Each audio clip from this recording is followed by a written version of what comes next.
Nous sommes, en ce samedi 25 juin 2016, réunis en Sorbonne dans le grand amphithéâtre pour la remise des insignes de docteur honoris causa à son Excellence M. Ban Ki-moon, secrétaire général de l'Organisation des Nations Unies. M. François Weil, recteur chancelier des universités de Paris, va maintenant accueillir son Excellence M. Ban Ki-moon.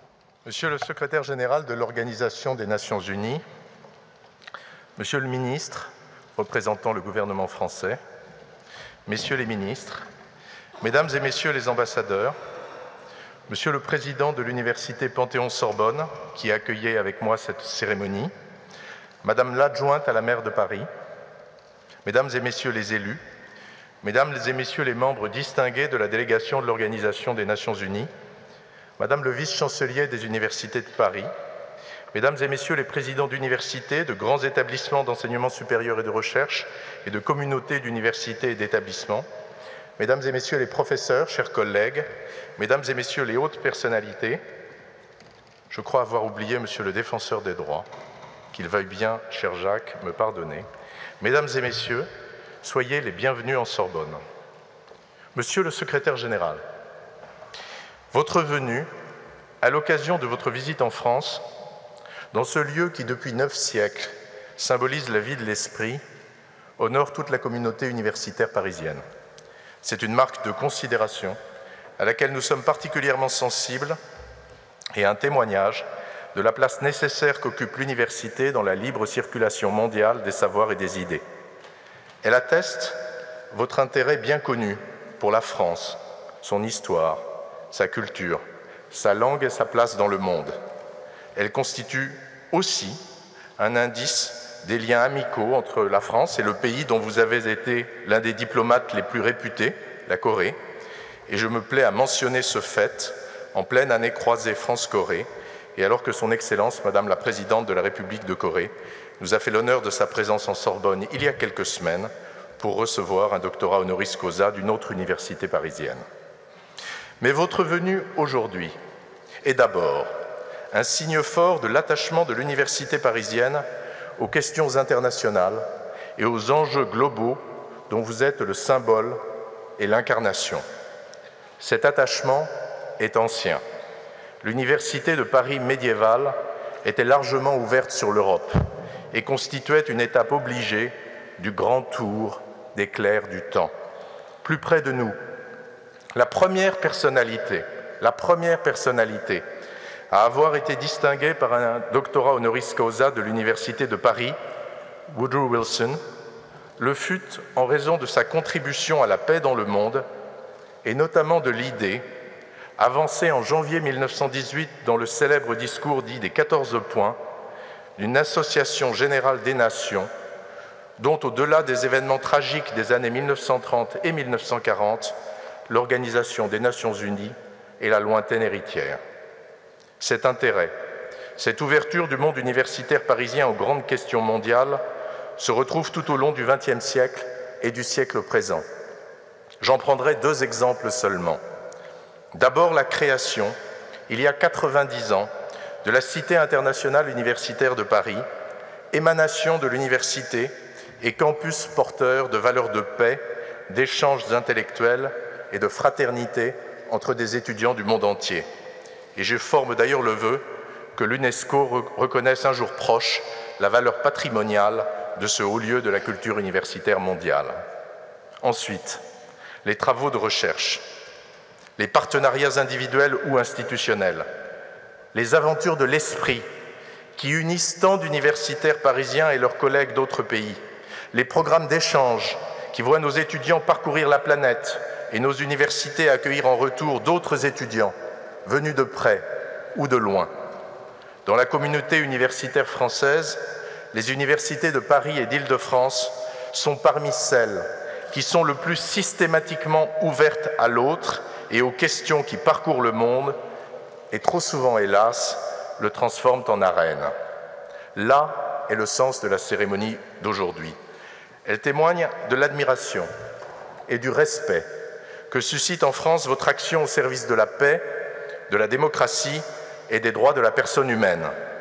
Le doctorat honoris causa, qui va vous être remis dans un instant, rend hommage à cet engagement courageux et résolu qui caractérise toute votre vie et toute votre carrière. Il était donc tout à fait naturel que ce soit l'université Panthéon-Sorbonne Paris 1, connue pour être un très haut lieu d'enseignement, de recherche et de formation à la connaissance d'autres pays, d'autres cultures, d'autres droits, d'autres économies, qui se fasse aujourd'hui le porte-parole des universités de Paris. Et je veux en remercier chaleureusement son président, le professeur Georges Haddad, saluer son prédécesseur, le professeur Philippe Boutry, à l'initiative de l'événement qui nous rassemble, et évoquer la mémoire du prédécesseur du président Boutry, mon ami le professeur Jean-Claude Colliard, dont je sais qu'il aurait apprécié à sa juste valeur votre présence en Sorbonne. Monsieur le secrétaire général, en acceptant ce doctorat honoris causa, vous entrez dans la prestigieuse lignée des hauts dignitaires en exercice qui ont reçu cet honneur. Permettez-moi, en ouverture de cette cérémonie, de vous remettre la grande médaille de la Chancellerie des Universités de Paris, symbole de nos liens indéfectibles. Elle fait de vous, désormais et pour toujours, l'ami des Universités de Paris.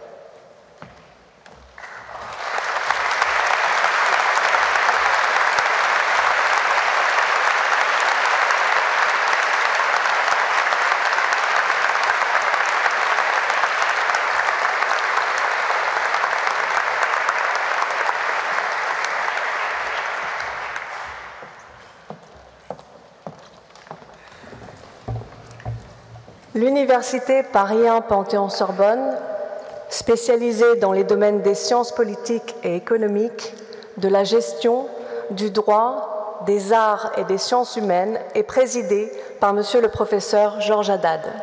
Écoutons dès à présent son discours d'accueil.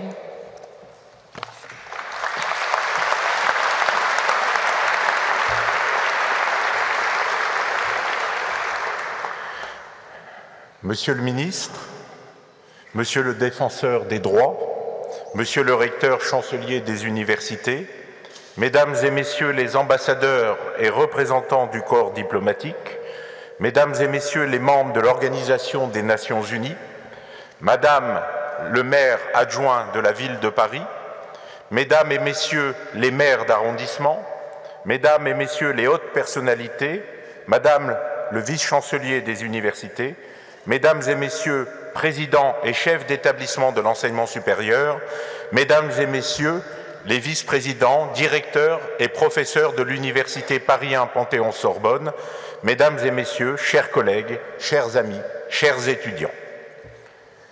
Quelques semaines à peine après mon élection à la présidence de l'Université Paris 1 Panthéon-Sorbonne, j'ai l'immense privilège d'inaugurer mon mandat par une des plus prestigieuses cérémonies de la vie universitaire, la remise des insignes de docteur honoris causa.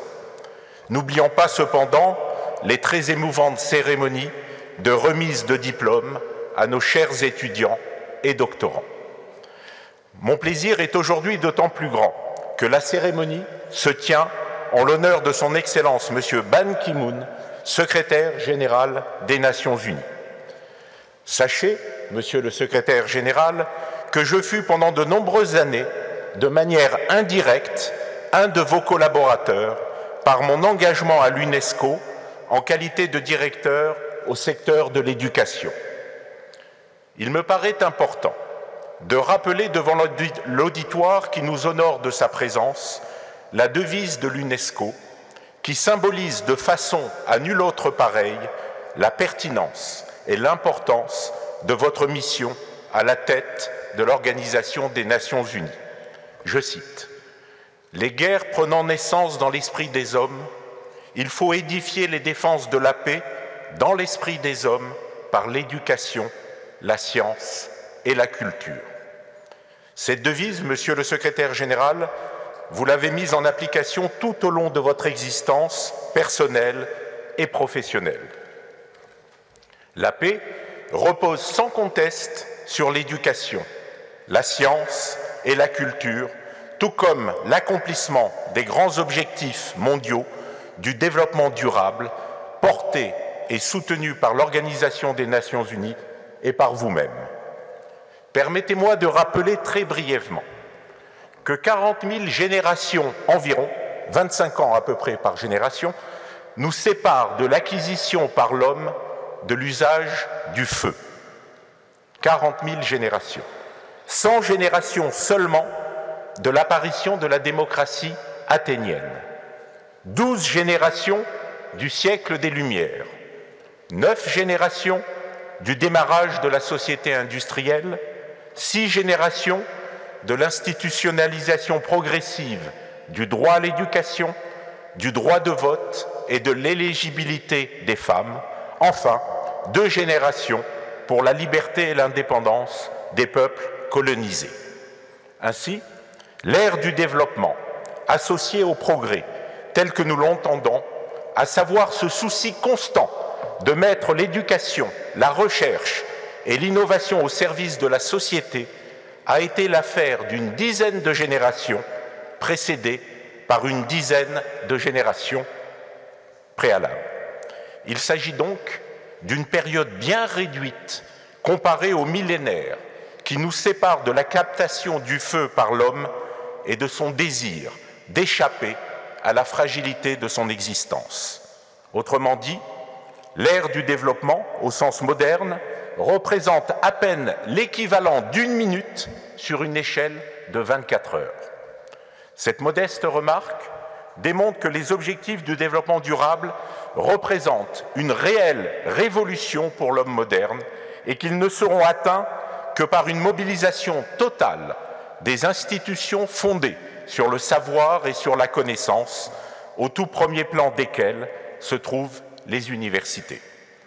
Notre université, comme l'a rappelé notre recteur, héritière de la prestigieuse Sorbonne qui vous accueille aujourd'hui, est fière de vous affirmer par ma voix que les Nations Unies peuvent compter sur son total engagement et son plein dévouement aux nobles ambitions que vous incarnez si bien au service de l'honneur de l'esprit humain, vous inscrivant ainsi, Monsieur le Secrétaire général, pleinement dans les objectifs d'un renouveau humaniste et philosophique préconisé par Henri Bergson afin de donner un supplément d'âme à notre humanité selon des maximes comme, je cite, « Science sans conscience n'est que ruine de l'âme, conscience sans science laisse l'humanité dans la pauvreté et inconscience sans science signifie le retour à la sauvagerie des temps primitifs. » Voici défini en quelques phrases brèves de la part d'un mathématicien la grandeur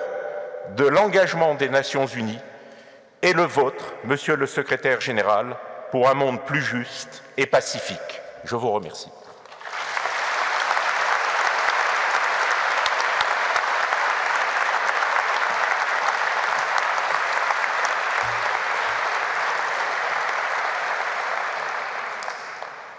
En prélude à l'éloge qui sera prononcé par Monsieur le professeur Yann Thomas, nous allons entendre 2 lectures. Le premier texte sera lu par Monsieur Muratcan Sabuncu, actuellement en 3e année de licence en droit et président de l'Association des droits de l'homme de la Sorbonne. Cette association étudiante fait partie de celles qui ont œuvré pour améliorer l'intégration des étudiants migrants accueillis cette année à Paris 1 Panthéon-Sorbonne dans nos formations et cours de français, langue étrangère.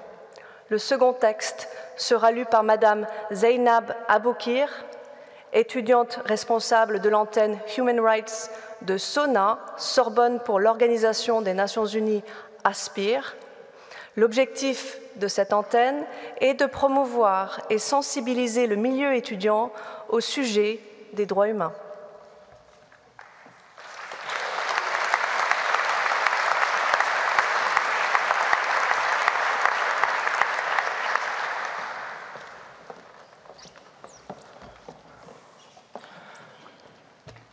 Le plus grand résultat de l'éducation est la tolérance, a écrit Helen Keller.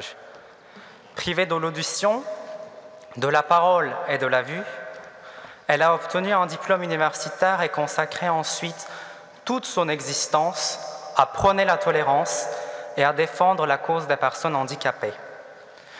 Nous avons choisi un extrait de son essai sur l'optimisme, paru aux États-Unis en 1903, parce qu'en période de troubles et d'instabilité, l'optimisme et l'éducation sont nos meilleures armes pour faire face aux défis de l'intolérance. L'éducation s'étend pour inclure tous les hommes et s'approfondit pour enseigner toutes les vérités. Les étudiants sont plus simplement confinés au grec, au latin et aux mathématiques, mais ils étudient aussi la science. La science convertit les rêves du poète, la théorie du mathématicien et la fiction de l'économiste en navires, hôpitaux et instruments qui permettent à une main qualifiée d'accomplir le travail de milliers de gens. On ne demande pas à l'étudiant d'aujourd'hui s'il a appris sa grammaire. Est-il une simple machine à grammaire, un catalogue stérile de faits scientifiques, ou a-t-il acquis les qualités d'un homme à part entière? Sa tâche suprême est de saisir les grandes questions publiques, de garder l'esprit aux nouvelles idées et aux nouvelles manières de concevoir la vérité, de restaurer les idéaux les plus fins qui ont été perdus de vue dans la lutte pour la richesse et de promouvoir la justice entre les hommes. Il apprend qu'il peut y avoir des substituts au labeur de l'homme, la puissance des chevaux, des machines et des livres. Mais il n'y a aucun substitut au sens commun, à la patience, à l'intégrité et au courage. Merci.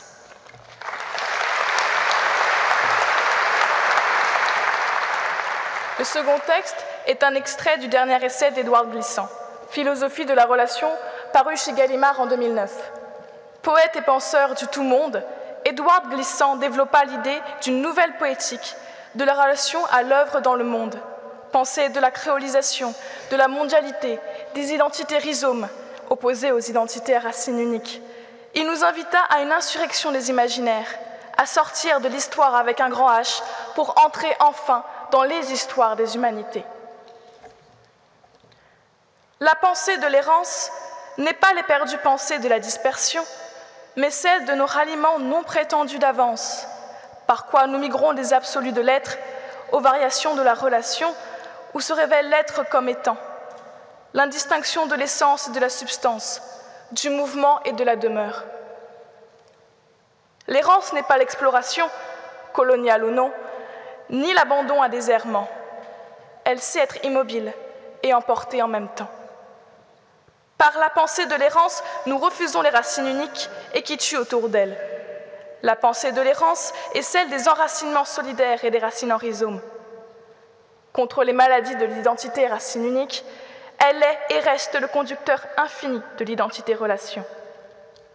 Là, l'être frémit, mais pour nous et entre comme étant. Il nous faut nous habituer à cet abord, que l'absolu de l'être valait de se trouver continental. La force continentale enseigne à sublimer, mais que là, aujourd'hui, les continents s'archipélisent, se créolisent. Ils rejoignent l'unique de leur éclatement. Que les variations de la relation viennent avec ces archipels, que la connaissance est errante bien plus qu'universelle, qu'elle va littéralement de lieu en lieu, que ces lieux de la connaissance en relation se découvrent entre eux au fur et à mesure, coupant court à l'œuvre de toute conquête, qu'elle, la connaissance, se renforce ainsi d'aller. Je vous remercie. L'éloge de son Excellence M. Ban Ki-moon va maintenant être prononcé par M. Yann Thomas, professeur des universités en arts plastiques et sciences de l'art, responsable de l'initiative ONU Panthéon-Sorbonne, délégué de l'Academic Impact de l'Université Paris 1 Panthéon-Sorbonne et artiste, dont le travail sur la conduction, la mémoire et la captation des flux témoigne à lui seul des ressources infinies de créativité, d'humanité et d'énergie positive que l'art et la recherche en art peuvent mettre au service du dialogue, de la tolérance et donc de la paix.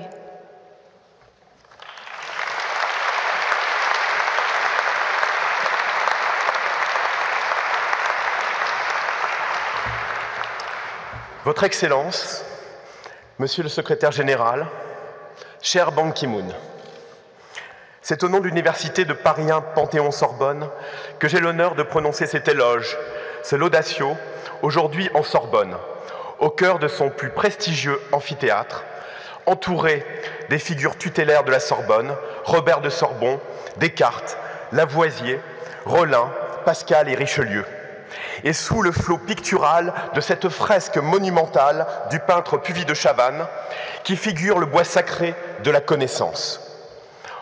Au nom de son président Georges Haddad, ici présent, en présence de François Veil, son recteur chancelier des universités, au nom des 40 000 étudiants, des 1500 enseignants et enseignants-chercheurs et des 1000 agents administratifs de notre université, c'est pour moi un immense honneur que de prononcer aujourd'hui votre hommage, dans le cadre de la remise du doctorat honoris causa de mon université, l'Université Paris 1 Panthéon-Sorbonne. C'est un honneur et c'est une grande joie, car pour nous, ce qui se joue aujourd'hui entre vous, qui avez franchi toutes les frontières, qui ne cessaient de franchir toutes les frontières, et nous qui tendons à les franchir toutes sans aucune restriction par l'intermédiaire de l'éducation et de la culture, ce qui est plus important que jamais, c'est un phénomène que je nommerai ici induction réciproque. Une forme de continuité et d'aboutissement de nos efforts conjugués qui fait que nous ne faisons plus qu'un à travers nos différences et que nos rapprochements spontanés engagent un véritable magnétisme.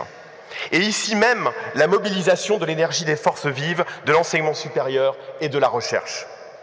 Dès lors, se pose la question de savoir comment chacun d'entre nous, à notre plus humble niveau, pourrait se représenter à travers ce que le grand poète et philosophe Édouard Glissant nomme le tout-monde. Je rappelle que nous avons entendu tout à l'heure quelques mots vibrants et que Édouard Glissant fut chargé du courrier de l'UNESCO pendant de nombreuses années. Monsieur le secrétaire général, votre présence aujourd'hui en Sorbonne est avant tout un acte qui honore ceux qui ont voulu largement ce rapprochement entre nos deux institutions. Nombre de ses collaborateurs sont aujourd'hui au premier rang de cet amphithéâtre. Mais j'ai une pensée émue, avant toute chose, pour l'homme dont les yeux pétillaient, alors même qu'il signait notre adhésion à l'impact académique de l'ONU. Cet homme, c'était le président Jean-Claude Colliard.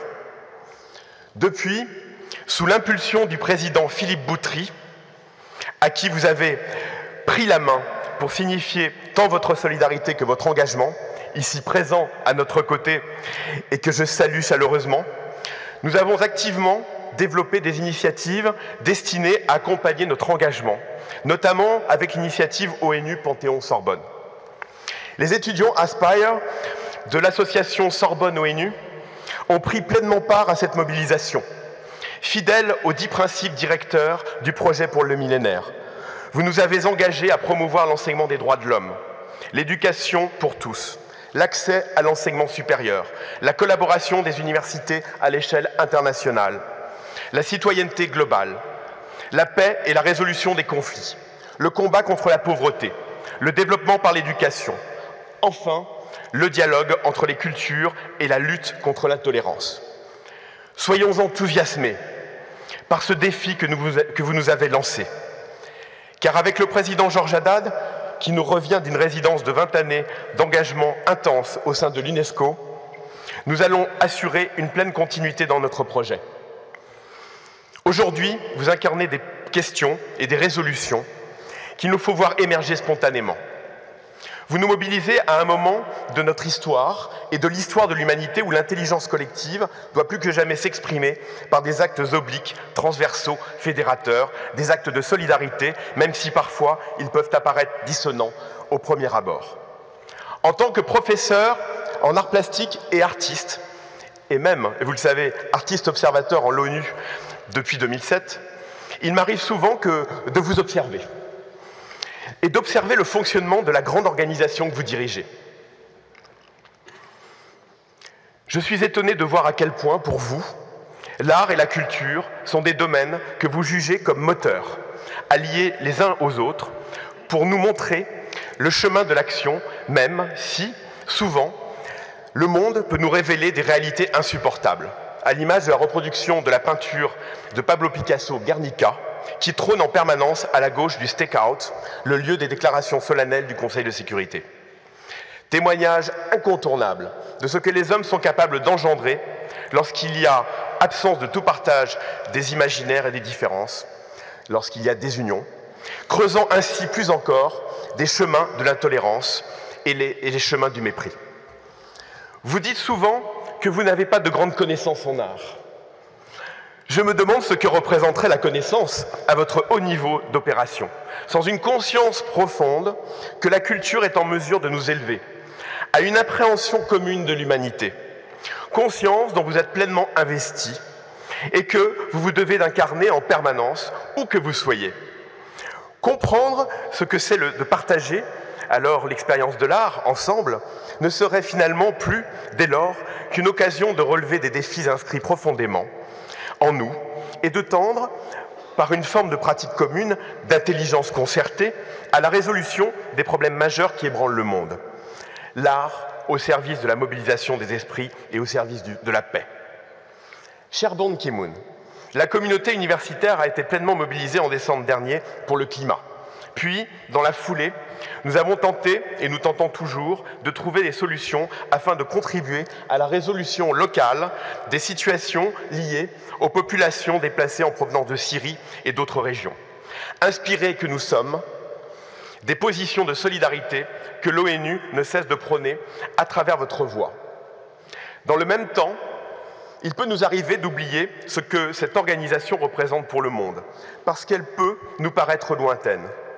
Rien de mieux pour contredire cette impression que de s'y rendre, en tout cas par des actes et des réflexions, qui abondent dans le sens de la prise en compte du bien commun. L'ONU serait, dans ce sens, autant la voix de l'université que celle de chacun de ses membres constituants. L'université, déclencheur de talent, est promoteur d'une vision qui n'entend pas homogénéiser les esprits, et la forme, dans le sens de la pensée de notre collègue, le professeur René Cassin, acteur incontournable de notre institution universitaire au sortir de la guerre et co-auteur, en 1948, de la Déclaration universelle des droits de l'homme. Nous naviguons aujourd'hui dans un monde de périls et de défis nombreux. Un monde dans lequel des centaines de milliers de personnes ont tout perdu. Et vous connaissez bien cette situation puisque vous l'avez vous-même vécue en tant que déplacé. À l'âge de 6 ans, vous avez connu les vicissitudes du conflit coréen entre le Nord et le Sud. Et vous avez vécu la dure réalité du déplacement, puisque votre famille a fui les combats pour toute la durée de la guerre. D'où la sincérité évidente qui vous anime aujourd'hui, concernant le sort des migrants. À l'occasion de la Journée mondiale des réfugiés, célébrée le 20 mai dernier, vous avez réitéré votre engagement à venir en aide aux plus démunis. Vous avez aussi appelé à l'adoption d'un pacte mondial fondé sur la volonté d'agir collectivement et de mieux partager les responsabilités. Aujourd'hui, à l'occasion de vos déplacements successifs, vous vous mettez face à une réalité criante. Les déplacements forcés ont atteint une ampleur sans précédent. Plus de 65 millions de personnes ayant été arrachées à leur foyer dans le monde. Vous nous incitez à reprendre le chemin du partage des responsabilités. Ce discours qui aujourd'hui même se trouve bousculé par un discours de haine et d'intolérance. Si l'on se réfère à votre très complète biographie, écrite par Sing Young-jin, biographie qui m'a été conseillée par une doctorante en arts plastiques, dont j'ai l'honneur de suivre la recherche et que je salue, mademoiselle Da-young Jeong, biographie intitulée « Étudie comme un fou et rêve comme un génie », titre prémonitoire et empreint de valeur par rapport à votre parcours, l'on comprend pleinement la portée de votre engagement qui trouve ses origines dans les potentialités que vous avez acquises très tôt. Maîtrise de la langue anglaise, sens de l'écriture, implications qui vous mèneront en 1962 à remporter un concours de dissertation parrainé par la Croix-Rouge et à gagner un voyage aux États-Unis, vivant pendant 1 mois dans une famille d'accueil. Ce programme ayant laissé une profonde impression sur vous. Vous rencontrerez à cette occasion le président américain John Fitzgerald Kennedy, venu vous encourager et encourager les élèves. Et lorsqu'il vous demandera ce que vous comptiez faire lorsque vous serez grand, eh bien vous répondrez bravement « Je veux devenir diplomate ». Dans la foulée de cette déclaration, vous obtenez votre licence en relations internationales à l'Université nationale de Séoul en 1970. Puis vous obtiendrez par la suite une maîtrise en administration publique de la Kennedy School of Government de l'Université d'Harvard. Suivront près de 37 ans de carrière au ministère des Affaires étrangères et du Commerce de la République de Corée. Vous servirez entre autres à New Delhi, à Washington et à Vienne, et occuperez différents postes, dont celui de conseiller du président en matière de politique étrangère, de conseiller principal du président en matière de sécurité nationale, de vice-ministre chargé de la planification de la politique et de directeur général aux affaires américaines. Il est même rapporté dans votre biographie coréenne que, conscient d'avoir évolué très rapidement dans votre carrière, vous auriez décidé d'écrire une lettre manuscrite d'excuses à destination des centaines de vos collègues, ce pendant une semaine. Tout cela pour vous excuser de votre avancement exceptionnel. Au moment de votre élection au poste de secrétaire général de l'ONU, le 1er janvier 2007, vous êtes ministre des Affaires étrangères et du Commerce de la République de Corée.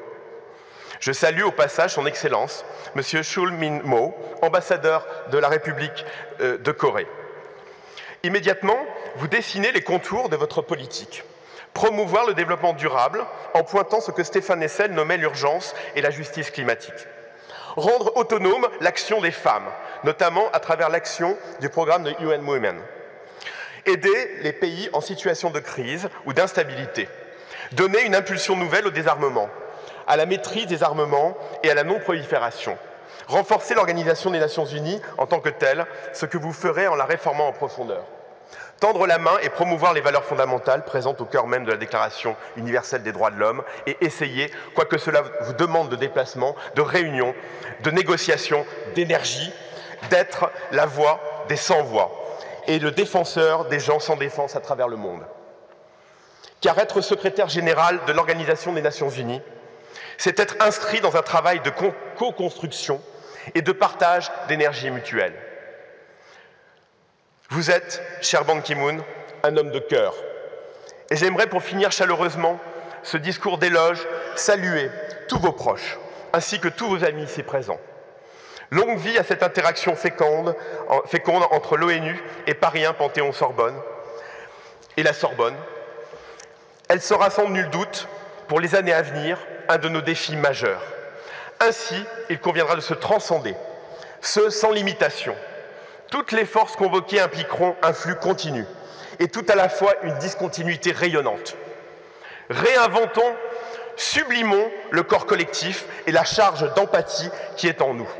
Elles sont la condition même de l'extension de nos projets collectifs et celle de la connaissance, autant dans le champ heuristique que dans le champ de la politique internationale.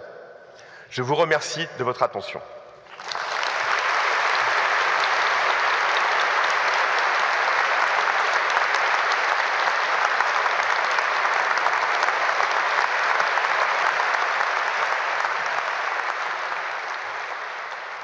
Monsieur le professeur Georges Haddad, président de l'Université de Paris 1 Panthéon-Sorbonne, va désormais remettre les insignes de docteur honoris causa à son Excellence Monsieur Ban Ki-moon pour ses engagements pour la paix et la solidarité avec les pays en situation de crise ou d'instabilité, mais aussi, et entre autres, pour son rôle dans la promotion de l'éducation, du développement durable, de son action en faveur des droits des femmes et de l'égalité.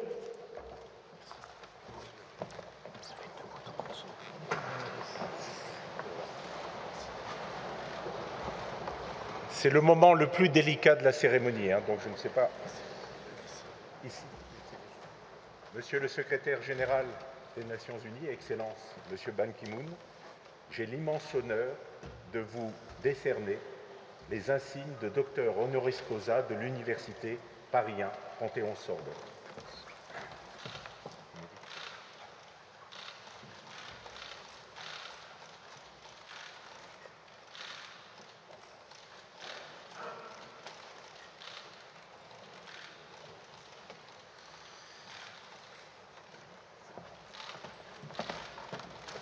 Merci.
Son Excellence, M. Ban Ki-moon, va maintenant adresser son discours de remerciement.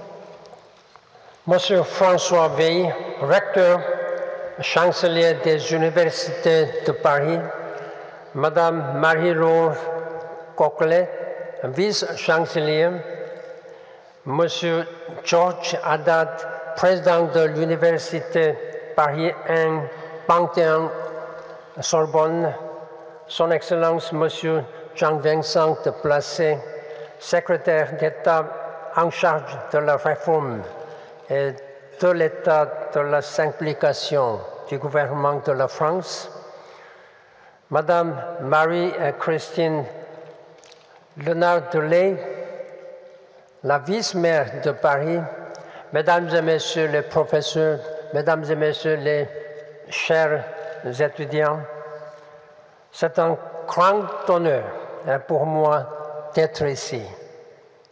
J'accepte ce titre de docteur honoris causa au nom de toute l'Organisation des Nations Unies.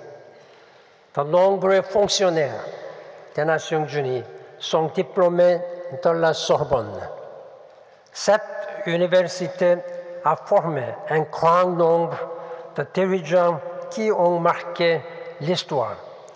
Sur un plan plus personnel, l'une de mes filles a passé un an ici dans le cadre d'un programme d'échange d'étudiantes. Je me souviens qu'à l'époque, je m'étais dit, j'aimerais bien moi aussi passer un an à la Sorbonne. Mais merci de cette opportunité aujourd'hui. Il existe une tradition de collaboration entre l'université et l'Organisation des Nations Unies.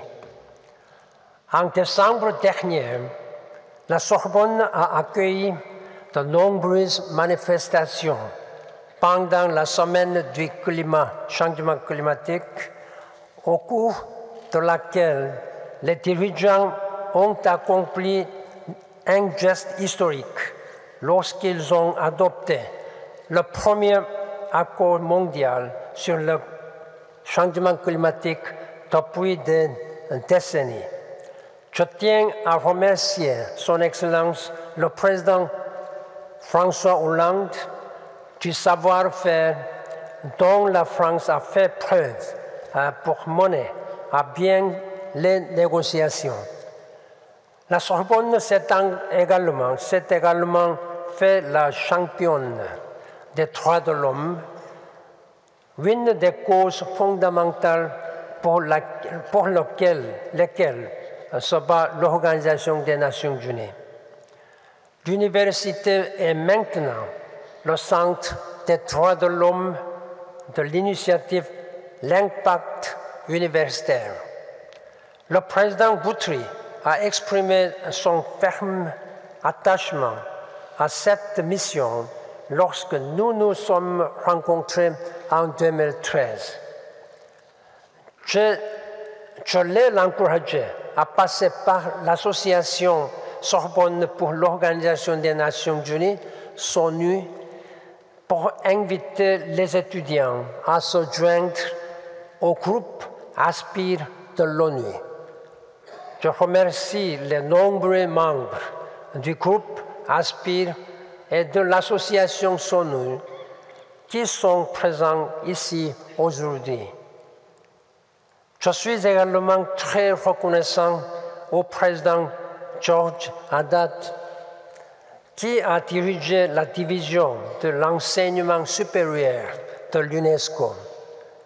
Et je remercie le professeur Yann Thomas qui a montré que les arts et la culture avaient le pouvoir d'amener les gens à agir.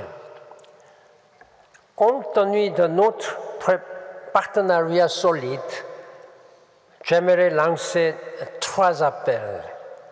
Premièrement, pour un nouvel engagement en faveur de la défense des droits de l'homme. Deuxièmement, pour un esprit de citoyenneté mondiale. Et troisièmement, pour des sociétés plus ouvertes et une plus grande solidarité internationale. Éminentes personnalités, mesdames et messieurs, mon appel à un nouvel engagement en faveur des droits de l'homme suit à la suite des graves exactions et atrocités généralisées qui sont commises dans le monde entier. Il y a aujourd'hui plus de réfugiés et de personnes déplacées que jamais auparavant. Les violations des droits de l'homme sont l'une des principales raisons qui poussent les personnes à fuir. La crise syrienne, précédée de décennies de mauvaise gouvernance, a commencé par une répression contre les manifestants pacifiques. Diverses parties ont commis des violations horribles dans toute la Syrie. Il y a 1 semaine aujourd'hui, j'ai visité l'île grecque de Lesbos pour parler directement à des réfugiés. Ils ont subi des tragédies et des traumatismes. Ils veulent la paix. Ils méritent notre compassion. De nombreux Européens ont réagi avec bienveillance, la Sorbonne aussi. Je salue chaleureusement la communauté de la Sorbonne qui a permis à 300 réfugiés étudiants de poursuivre leurs études universitaires. Ces étudiants sont résilients et talentueux. Ils font mentir les faux stéréotypes. Je suis profondément préoccupé par la forte montée de la xénophobie en Europe. Nous entendons l'écho de l'abjecte rhétorique qui a plongé ce continent dans la guerre au XXe siècle. L'antisémitisme revient, de même que la haine contre les musulmans et la discrimination contre les étrangers. L'Europe s'est engagée fermement en faveur des droits de l'homme et la France, plus particulièrement, en a toujours été le porte-étendard. Merci beaucoup de votre engagement.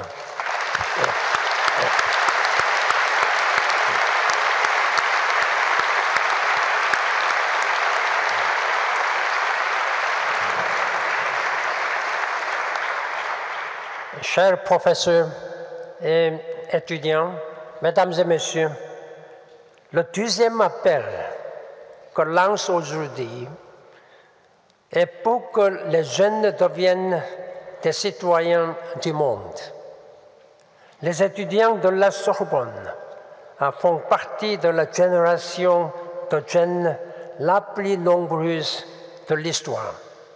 L'Organisation des Nations Unies œuvre plus que jamais auparavant avec les jeunes et en leur nom. Je crois comprendre que les jeunes Français s'inquiètent pour leur avenir. Le marché du travail est difficile, les inégalités s'accroissent, les gouvernements peuvent sembler déconnectés des besoins des populations. L'ONU a une réponse.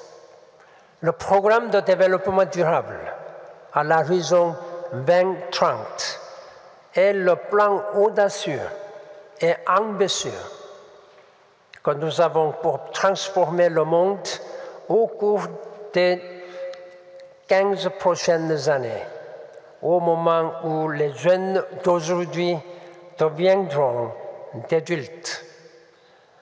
Les 17 objectifs de développement durable traitent de questions qui préoccupent la plupart des jeunes, les inégalités, la paix et la nécessité d'avoir des institutions dignes de confiance.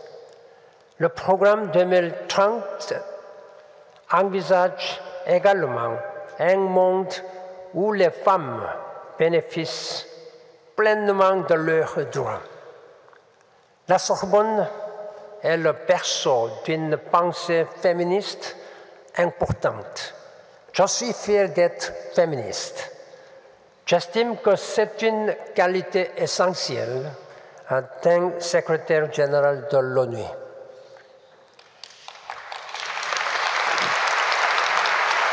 Merci. Merci beaucoup. Les objectifs de développement durable sont universels. Ils concernent les populations des pays désespérément pauvres et les gens désespérément pauvres qui vivent dans les pays riches comme la France. Fort du programme 2030, les jeunes peuvent se mobiliser pour un nouvel avenir visible. Vous recevez tous ici le précieux cadeau d'une éducation exceptionnelle. Par conséquent, vous avez le devoir de trouver les moyens d'aider ceux qui ont moins de chance. Tendez la main à ceux qui souffrent. Dénoncez l'injustice. Engagez-vous en faveur de notre monde. Lorsque vous œuvrez en faveur d'un monde meilleur, vous développez en même temps un véritable sentiment d'utilité. Éminentes personnalités, mesdames et messieurs, les droits de l'homme et l'esprit de citoyenneté mondiale contribuent à faire prendre forme à mon troisième appel, à savoir des sociétés plus ouvertes et une communauté internationale plus forte. Lorsque les sociétés ne sont pas ouvertes à tous, la cohésion se fissure et, en fin de compte, la stabilité en est ébranlée. Les communautés doivent apprendre à respecter tous les membres de notre famille humaine, indépendamment de la race, de la religion et ou toute autre différence. Lorsque les pays sont divisés, ils sont plus fragiles. Dans un monde de plus en plus connecté, les États doivent renforcer leur coopération. Je compte sur la Sorbonne pour continuer à éduquer les générations de dirigeants qui font preuve de compassion. Et je compte sur les dirigeants pour agir pour le bien de tous. L'Organisation des Nations Unies rapproche les pays pour relever les défis de notre temps, en assurant la promotion des droits de l'homme, en agissant en tant que citoyen du monde et en adoptant un esprit de solidarité. Vous pouvez nous aider à étendre les progrès dans le monde. Chers professeurs et étudiants, mesdames et messieurs, depuis près d'une décennie que je suis secrétaire général des Nations Unies, l'ONU a essayé d'établir des passerelles. Nous avons œuvré pour aider les pays en conflit à instaurer une paix durable. Nous avons mis l'accent sur la prévention afin que les tensions n'éclatent pas en combat. Et nous avons ouvert plus largement que jamais les portes de l'organisation à de nouveaux partenaires, notamment à nos amis du milieu universitaire. À la tête de ce programme, je suis aux prises avec les problèmes les plus difficiles au monde, mais j'ai également rencontré ainsi les plus grands acteurs du progrès. René Cassin, l'un des premiers auteurs de la Déclaration universelle des droits de l'homme, est profondément lié à la Sorbonne. Il a dit un jour que les auteurs de la Déclaration ne voulaient pas en faire un document plein d'acrimonie. Ils ont préféré tenter de jeter les fondements d'un avenir meilleur. Nous tous, plus particulièrement vous, les étudiants, devrions nous inspirer de cet esprit pour affronter les réalités les plus sombres et susciter le meilleur de l'humanité. Je vous remercie de votre leadership, de l'engagement. Merci beaucoup de cette réflexion.